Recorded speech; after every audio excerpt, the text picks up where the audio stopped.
Prime Minister Gillard, Leader Abbott, thank you both for your very warm welcome. Mr. Speaker, Mr. President, members of the House and Senate, ladies and gentlemen, I thank you for the honor of standing in this great chamber to reaffirm the bonds between the United States and the Commonwealth of Australia, two of the world's oldest democracies and two of the world's oldest friends. To you and the people of Australia, thank you for your extraordinary hospitality. And here in this city, this ancient meeting place, I want to acknowledge the original inhabitants of this land and one of the world's oldest continuous cultures, the first Australians. I first came to Australia as a child, traveling between my birthplace of Hawaii and Indonesia, where I would live for 4 years. As an 8-year-old, I couldn't always understand your foreign language. Last night, I did try to talk some Strine. Today, I don't want to subject you to any ear bashing. I really do love that one, and I will be introducing that into the vernacular in Washington. But to a young American boy, Australia and its people, your optimism, your easygoing ways, your irreverent sense of humor, all felt so familiar. It felt like home. I've always wanted to return. I tried last year twice, but this is a lucky country, and today I feel lucky to be here as we mark the 60th anniversary of our unbreakable alliance. The bonds between us run deep. In each other's story, we see so much of ourselves. Ancestors who crossed vast oceans, some by choice, some in chains. Settlers who pushed west across sweeping plains, dreamers who toiled with hearts and hands to lay railroads and to build cities. Generations of immigrants who, with each new arrival, add a new thread to the brilliant tapestry of our nations. And we are citizens who live by a common creed. No matter who you are, no matter what you look like, everyone deserves a fair chance. Everyone deserves a fair go. Of course, progress in our society has not always come without tensions or struggles to overcome a painful past. But we are countries with a willingness to face our imperfections and to keep reaching for our ideals. That's the spirit we saw in this chamber 3 years ago, as this nation inspired the world with a historic gesture of reconciliation with Indigenous Australians. It's the spirit of progress in America which allows me to stand before you today as President of the United States. And it's the spirit I'll see later today when I become the first U.S. President to visit the Northern Territory, where I'll meet the traditional owners of the land. Nor has our progress come without great sacrifice. This morning I was humbled and deeply moved by a visit to your war memorial to pay my respects to Australia's fallen sons and daughters. Later today in Darwin, I'll join the Prime Minister in saluting our brave men and women in uniform. And it will be a reminder that from the trenches of the First World War to the mountains of Afghanistan, Aussies and Americans have stood together, we have fought together, we have given lives together in every single major conflict of the past 100 years. Every single one. This solidarity has sustained us through a difficult decade. We will never forget the attacks of 9/11 that took the lives not only of Americans, but people from many nations, including Australia. In the United States, we will never forget how Australia invoked the ANZUS Treaty for the first time ever, showing that our two nations stood as one.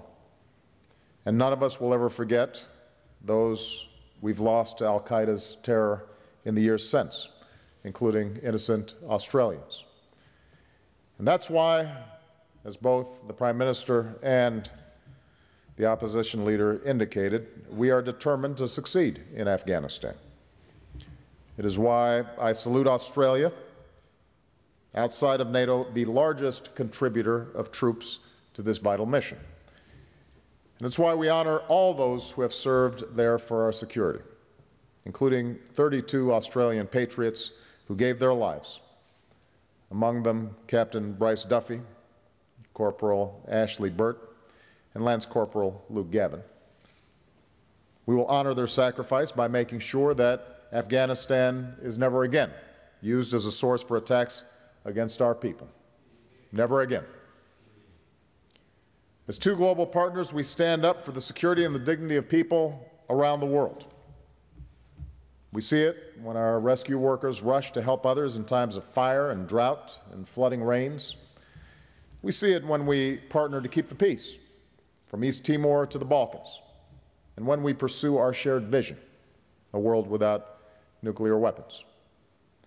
We see it in the development that lifts up a child in Africa, the assistance that saves a family from famine, and when we extend our support to the people of the Middle East and North Africa, who deserve the same liberty that allows us to gather in this great hall of democracy. This is the alliance we reaffirm today, rooted in our values, renewed by every generation. This is the partnership we worked to deepen over the past 3 years. And today I can stand before you and say with confidence that the alliance between the United States and Australia has never been stronger. It has been to our past. Our alliance continues to be indispensable to our future. So here, among close friends, I'd like to address the larger purpose of my visit to this region: our efforts to advance security, prosperity, and human dignity across the Asia-Pacific. For the United States, this reflects a broader shift. After a decade in which we fought two wars that cost us dearly in blood and treasure, the United States is turning our attention to the vast potential of the Asia-Pacific region. In just a few weeks, after nearly 9 years, the last American troops will leave Iraq, and our war there will be over. In Afghanistan, we've begun a transition, a responsible transition, so Afghans can take responsibility for their future and so coalition forces can begin to draw down. And with partners like Australia, we've struck major blows against al-Qaeda and put that terrorist organization on the path to defeat, including delivering justice to Osama bin Laden. So make no mistake, the tide of war is receding, and America is looking ahead to the future that we must build. From Europe to the Americas, we've strengthened alliances and partnerships. At home, we're investing in the sources of our long-term economic strength, the education of our children, the training of our workers, the infrastructure that fuels commerce, the science and the research that leads to new breakthroughs. We've made hard decisions to cut our deficit and put our fiscal house in order, and we will continue to do more. Because our economic strength at home is the foundation of our leadership in the world, including here in the Asia-Pacific. Our new focus on this region reflects a fundamental truth. The United States has been and always will be a Pacific nation. Asian immigrants helped build America, and millions of American families, including my own, cherish our ties to this region. From the bombing of Darwin to the liberation of Pacific Islands, from the rice paddies of Southeast Asia to a cold Korean peninsula, generations of Americans have served here and died here, so democracies could take root, so economic miracles could lift hundreds of millions to prosperity. Americans have bled with you for this progress, and we will not allow it, we will never allow it to be reversed. Here we see the future as the world's fastest growing region and home to more than half the global economy. The Asia-Pacific is critical to achieving my highest priority, and that's creating jobs and opportunity for the American people. With most of the world's nuclear power and some half of humanity, Asia will largely define whether the century ahead will be marked by conflict or cooperation, needless suffering, or human progress. As President, I have therefore made a deliberate and strategic decision. As a Pacific nation, the United States will play a larger and long-term role in shaping this region and its future by upholding core principles and in close partnership with our allies and friends. Let me tell you what this means. First, we seek security, which is the foundation of peace and prosperity. We stand for an international order in which the rights and responsibilities of all nations and all people are upheld, where international law and norms are enforced, where commerce and freedom of navigation are not impeded, where emerging powers contribute to regional security, and where disagreements are resolved peacefully. That's the future that we seek. Now, I know that some in this region have wondered about America's commitment to upholding these principles, so let me address this directly. As the United States puts our fiscal house in order, we are reducing our spending. And yes, after a decade of extraordinary growth in our military budgets, and as we definitively end the war in Iraq and begin to wind down the war in Afghanistan, we will make some reductions in defense spending. As we consider the future of our armed forces, we've begun a review that will identify our most important strategic interests and guide our defense priorities and spending over the coming decade. So here's what this region must know. As we end today's wars, I have directed my national security team to make our presence and mission in the Asia-Pacific a top priority. As a result, reductions in U.S. defense spending will not, I repeat, will not come at the expense of the Asia-Pacific. My guidance is clear. As we plan and budget for the future, we will allocate the resources necessary to maintain our strong military presence in this region. We will preserve our unique ability to project power and deter threats to peace. We will keep our commitments, including our treaty obligations to allies like Australia. And we will constantly strengthen our capabilities to meet the needs of the 21st century. Our enduring interests in the region demand our enduring presence in the region. The United States is a Pacific power, and we are here to stay. Indeed, we are already modernizing America's defense posture across the Asia-Pacific. It will be more broadly distributed, maintaining our strong presence in Japan and the Korean Peninsula while enhancing our presence in Southeast Asia. Our posture will be more flexible, with new capabilities to ensure that our forces can operate freely. And our posture will be more sustainable by helping allies and partners build their capacity with more training and exercises. We see our new posture here in Australia. The initiatives that the Prime Minister and I announced yesterday will bring our two militaries even closer together. We'll have new opportunities to train with other allies and partners from the Pacific to the Indian Ocean. And it will allow us to respond faster to the full range of challenges, including humanitarian crises and disaster relief. Since World War II, Australians have warmly welcomed American service members who've passed through.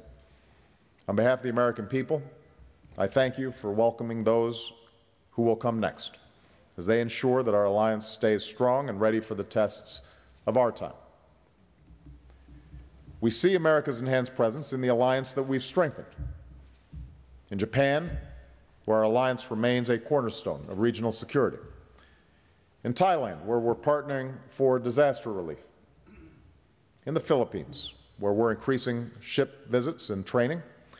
And in South Korea, where our commitment to the security of the Republic of Korea will never waver. Indeed, we also reiterate our resolve to act firmly against any proliferation activities by North Korea. The transfer of nuclear materials or material by North Korea to states or non-state entities would be considered a grave threat to the United States and our allies, and we would hold North Korea fully accountable for the consequences of such action. We see America's enhanced presence across Southeast Asia. in our partnership with Indonesia against piracy and violent extremism, and in our work with Malaysia to prevent proliferation. In the ships we'll deploy to Singapore, and in our closer cooperation with Vietnam and Cambodia, and in our welcome of India as it looks east and plays a larger role as an Asian power. At the same time, we're re-engaged with our regional organizations. Our work in Bali this week will mark my third meeting with ASEAN leaders, and I'll be proud to be the first American president to attend the East Asia Summit. And together, I believe we can address shared challenges such as proliferation and maritime security, including cooperation in the South China Sea. Meanwhile, the United States will continue our effort to build a cooperative relationship with China. All of our nations, Australia, the United States, all of our nations have a profound interest in the rise of a peaceful and prosperous China. That's why the United States welcomes it. We've seen that China can be a partner, from reducing tensions on the Korean Peninsula to preventing proliferation. And we'll seek more opportunities for cooperation with Beijing, including greater communication between our militaries to promote understanding and avoid miscalculation. We will do this even as we continue to speak candidly to Beijing about the importance of upholding international norms and respecting the universal human rights of the Chinese people. A secure and peaceful Asia is the foundation for the second area in which America is leading again, and that's advancing our shared prosperity. History teaches us the greatest force the world has ever known for creating wealth and opportunity is free markets. So we seek economies that are open and transparent. We seek trade that is free and fair. And we seek an open international economic system where rules are clear and every nation plays by them. In Australia and America, we understand these principles. We're among the most open economies on earth. 6 years into our landmark trade agreement, commerce between us has soared. Our workers are creating new partnerships and new products, like the advanced aircraft technologies we build together in Victoria. We're the leading investor in Australia, and you invest more in America than you do in any other nation, creating good jobs in both countries. And we recognize that economic partnerships can't just be about one nation extracting another's resources. We understand that no long-term strategy for growth can be imposed from above. Real prosperity, prosperity that fosters innovation and prosperity that endures, comes from unleashing our greatest economic resource. And that's the entrepreneurial spirit, the talents of our people. So even as America competes aggressively in Asian markets, we're forging the economic partnerships that create opportunity for all. Building on our historic trade agreement with South Korea, we're working with Australia and our other APEC partners to create a seamless regional economy. And with Australia and other partners, we're on track to achieve our most ambitious trade agreement yet, and a potential model for the entire region, the Trans-Pacific Partnership. The United States remains the world's largest and most dynamic economy, but in an interconnected world, we all rise and fall together. That's why I pushed so hard to put the G20 at the front and center of global economic decision-making, to give more nations a leadership role in managing the international economy, including Australia. And together we saved the world economy from a depression, and now our urgent challenge is to create the growth that puts people to work.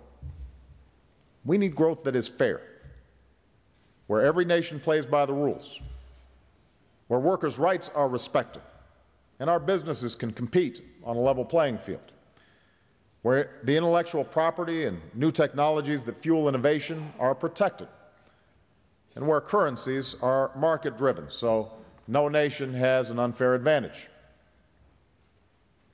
We also need growth that is broad, not just for the few, but for the many, with reforms that protect consumers from abuse and a global commitment to end the corruption that stifles growth.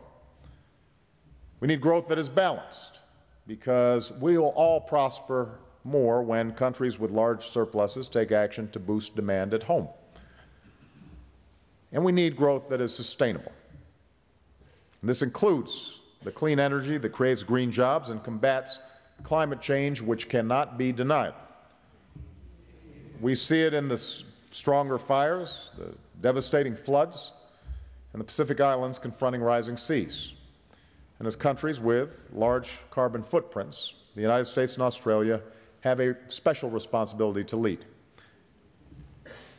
Now, every nation will contribute to the solution in its own way, and I know this issue is not without controversy in both our countries. But what we can do, and what we are doing, is to work together to make unprecedented investments in clean energy, to increase energy efficiency, and to meet the commitments we made at Copenhagen and Cancun. We can do this, and we will. As we grow our economies, we'll also remember the link between growth and good governance. The rule of law, transparent institutions, the equal administration of justice. Because history shows that over the long run, democracy and economic growth go hand in hand. And prosperity without freedom is just another form of poverty. And this brings me to the final area where we are leading: our support for the fundamental rights of every human being. Every nation will chart its own course. Yet it is also true that certain rights are universal. Among them, freedom of speech, freedom of the press, freedom of assembly, freedom of religion, and the freedom of citizens to choose their own leaders. These are not American rights or Australian rights or Western rights. These are human rights. They stir in every soul, as we've seen in the democracies that have succeeded here in Asia. Other models have been tried, and they have failed. Fascism and communism, ruled by one man and ruled by committee. And they failed for the same simple reason.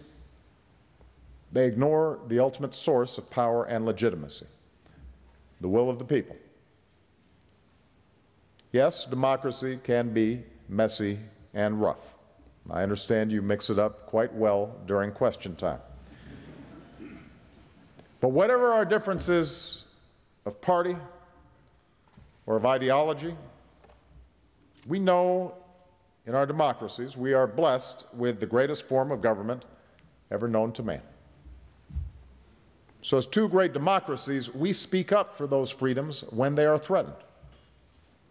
We partner with emerging democracies like Indonesia to help strengthen the institutions upon which good governance depends. We encourage open government because democracies depend on an informed and active citizenry. We help strengthen civil societies because they empower our citizens to hold their governments accountable. And we advance the rights of all people: women, minorities, and indigenous cultures.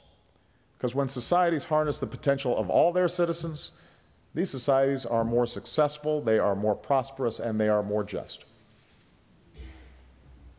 These principles have guided our approach to Burma, with a combination of sanctions and engagement.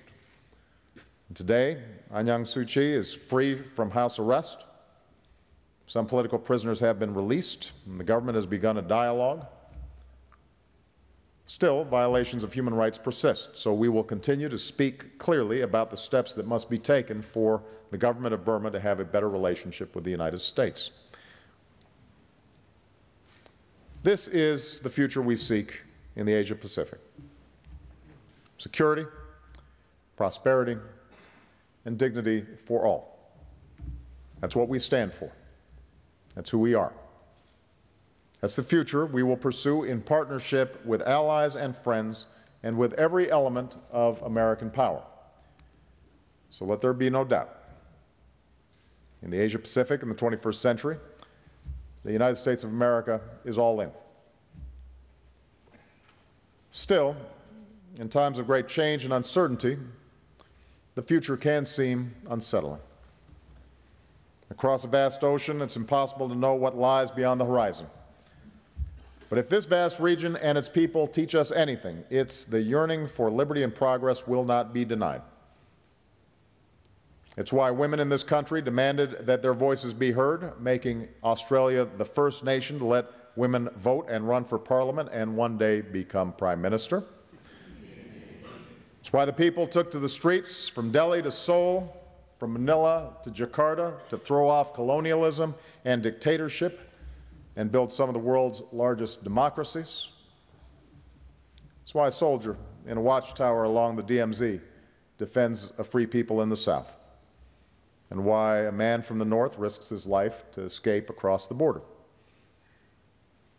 Why soldiers in blue helmets keep the peace in a new nation, and why women of courage go into brothels to save young girls from modern-day slavery, which must come to an end. It's why men of peace in saffron robes face beatings and bullets, and why every day, from some of the world's largest cities to dusty rural towns, in small acts of courage the world may never see, a student posts a blog, a citizen signs a charter, an activist remains unbowed, imprisoned in his home, just to have the same rights that we cherish here today. Men and women like these know what the world must never forget. The currents of history may ebb and flow, but over time they move decidedly, decisively, in a single direction. History is on the side of the free. Free societies, free governments, free economies, free people. And the future belongs to those who stand firm for those ideals in this region and around the world. This is the story of the alliance we celebrate today. This is the essence of America's leadership. It is the essence of our partnership. This is the work we will carry on together for the security and prosperity and dignity of all people. So God bless Australia, God bless America, and God bless the friendship between our two peoples. Thank you very much.